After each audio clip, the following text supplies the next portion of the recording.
Медиа саласындағы өзгерістер мен ақпараттық қауіпсіздік мәселелері тақырыбындағы Қазақстан бақ нарығын дамыту мәселелері жөніндегі 7-ші медиа құрылтай өтті. Құрылтай барысында Қазақстан журналистика академиясының Қазақстан Республикасы журналистеріне арналған алтын жұлдыз және алтын самұрық жоғарғы жалпы ұлттық сыйлықтары табысталды. Сонымен қатар отандық бұқаралық ақпарат құралдарының бүгіні мен ертеңі басты проблемалар мен шешу жолдары қарастырылды.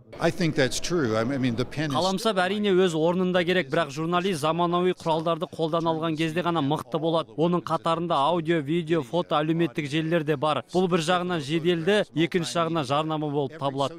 Медиа құрылтайдың ақпараттық қауіпсіздік алға қойылған міндеттерге қалай жауап беруі қажет алғашқы панельдік пікірталасында United Media Group медиа тобы директорлар кеңесінің төрағасы Арманжан Байтасов Қазақстандағы сөз бостандығының маңыздылығы туралы ой қозғады.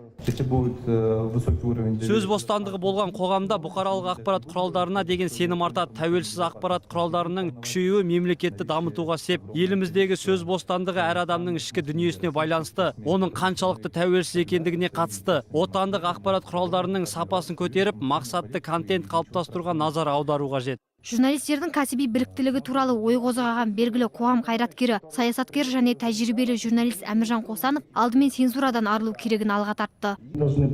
Жалған ақпарат бұл мемлекет пен қоғам үшін ең қауіпті мәселе болып табылады. Ақпарат қауіпсіздік туралы айтарда жалған ақпарат тарату, сосын кез келген бас редактор мен құрылтайшының басындағы цензурадан арылу қажет.